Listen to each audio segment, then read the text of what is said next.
Salut tout le monde, c'est Jokers et on se retrouve aujourd'hui pour une nouvelle vidéo spéciale Global Cup dans laquelle on va faire un petit débrief de ce troisième match day. Donc ça y est, la phase de groupe est enfin terminée. On connaît maintenant les 16 équipes qui disputeront les huitièmes de finale. Et qui dit huitième de finale dit extra draft. Je vous rappelle qu'on a droit de drafter 4 nouveaux joueurs pour un budget de 50 cristaux avant le début du quatrième match day. Mais on revient là-dessus en fin de vidéo. Alors avant d'aller plus loin, petite parenthèse pour vous informer que si vous n'êtes pas encore inscrit sur Sorare et que vous avez envie de vous lancer dans l'aventure, je vous propose de le faire en passant par mon lien de parrainage qui se trouve juste sous cette vidéo.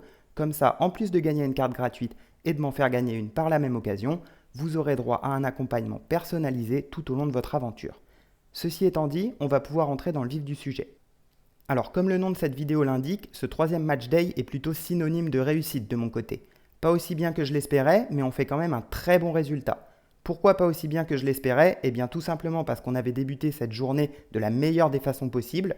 On avait 2 matchs à suivre dès le premier jour, le premier opposant les Pays-Bas au Qatar. Sans surprise, les Pays-Bas se sont imposés par 2-0. De Jong réalise une nouvelle fois une grosse prestation et est même auteur du deuxième but, ce qui lui vaut une note finale de 83. Et cette fois-ci, Van Dijk était au rendez-vous.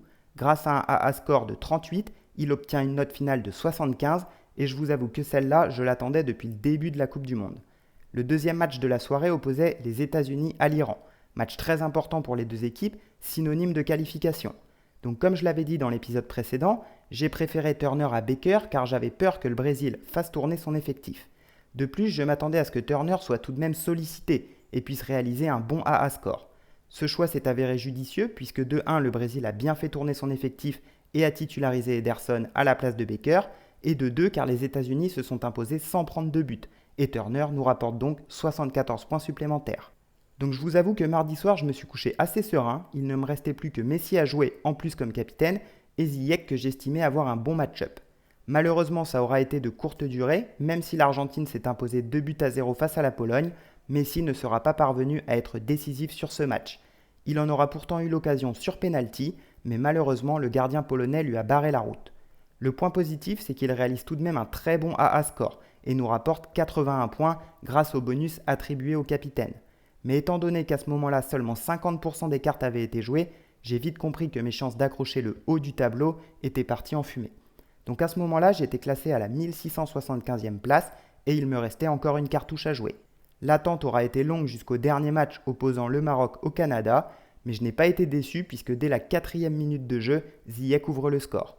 Malheureusement, il ne sera pas parvenu à faire grimper son AA score sur le reste du match. Le Maroc s'impose finalement par 2-1 et termine à la première place de son groupe. Ziyech nous rapporte un total de 67 points et nous permet de clôturer ce troisième match day en beauté. Choix qui s'avère une nouvelle fois judicieux puisque je l'ai aligné à la place de Lautaro Martinez qui a débuté sur le banc de l'Argentine et n'a pas su saisir sa chance lors de son entrée de jeu. Donc les amis, on termine à la 1716e place du classement et on récupère donc 3 rewards. Une Star Common, une Star Custom Series et pour couronner le tout, une T2 Limited. Alors je ne m'attends pas à récupérer un joueur dingue, mais c'est toujours ça de prix, ça fait plaisir. Allez, sans plus tarder, on va aller ouvrir tout ça. Et on commence avec la Star Common.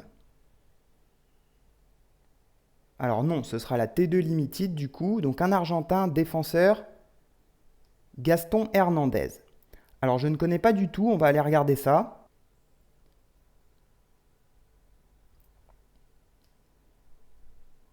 Il vaut 0,0048 ETH, c'est un petit jeune de 24 ans et il m'a l'air de jouer en club, donc c'est plutôt bien. Son scoring n'est pas dégueu du tout, je prends avec plaisir. Donc ok pour cette T2, on passe à la suivante, la Star Custom. Alors un Portugais, milieu, de City, et ce sera Bernardo Silva. On va aller checker sur Sorare Data, mais je ne pense pas que ça changera quoi que ce soit au niveau de ma draft et de ma line-up. Ouais, pas décisif sur les 2 premiers matchs, AA score pas ouf non plus, et sur le dernier match, il a joué seulement 9 minutes. Et pour finir, on va aller ouvrir la carte Star de collection.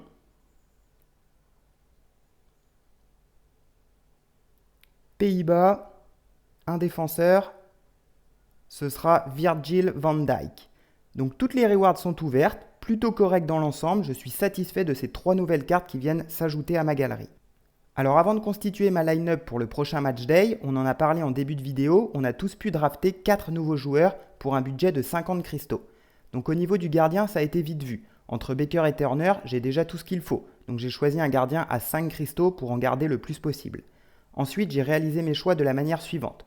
De Jong était auteur de 3 bonnes prestations sur les 3 premiers matchs. Je rappelle ses notes, 90, 64 et 81. J'ai donc décidé de le laisser au milieu de terrain. En revanche, même si Van Dijk a bien scoré sur son dernier match, c'était face au Qatar et ses 2 premiers scores laissent tout de même à désirer. C'est pourquoi j'ai décidé de le remplacer par Théo Hernandez qui marque quand même 2 fois 100 points sur ces 2 matchs. De même en attaque, Lautaro Martinez a été plus que moyen sur ses matchs de poule. Il ne sera pas parvenu à trouver une seule fois le chemin du but, ce qui est tout de même problématique pour un attaquant. C'est pourquoi j'ai décidé de le remplacer par Antoine Griezmann qui a également réalisé 2 très bonnes prestations sur ses 2 premiers matchs, obtenant des notes de 82 et 93. Pour finir ce tour de draft, il me restait tout de même un milieu de terrain à sélectionner avec 12 cristaux et mon choix s'est donc tourné vers le Croate Ivan Perisic. Je pense que la Croatie se qualifiera face au Japon, même s'ils ont un match-up que j'estime très compliqué. Donc si sa note me permet de passer devant les managers ayant le même nombre de points que moi grâce à la règle des remplaçants, je prends.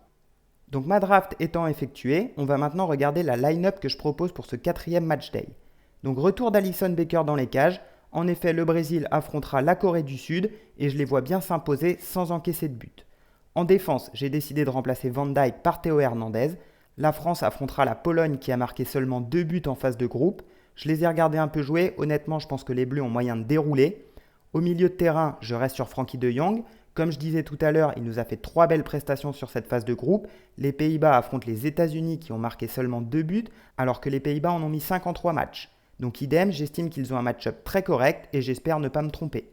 Et donc à l'inverse de ce dernier match day, j'ai décidé de repartir sur 2 attaquants pour les 8e de finale. Griezmann sera donc aligné aux côtés de Messi. Comme je viens de vous le dire, je vois bien les Bleus s'imposer face à la Pologne. De même pour l'Argentine de Messi qui sera opposée à l'Australie. L'Argentine, c'est 5 buts inscrits en phase de groupe. L'Australie, c'est 4 buts encaissés. Donc je m'attends à voir des buts sur ce match. Et c'est pourquoi j'ai décidé de laisser une nouvelle fois le brassard de capitaine à Messi. Cette vidéo touche à sa fin. J'espère qu'elle vous a plu. Maintenant, on va laisser place aux 8e de finale, synonyme de match à élimination directe. J'espère que mes choix s'avéreront judicieux et qu'il n'y aura pas trop de surprises. N'hésitez pas à lâcher un petit pouce bleu et à vous abonner à ma chaîne pour ne rien manquer de la suite de mon aventure dans cette Global Cup. On se retrouve au prochain épisode. Ciao l'équipe!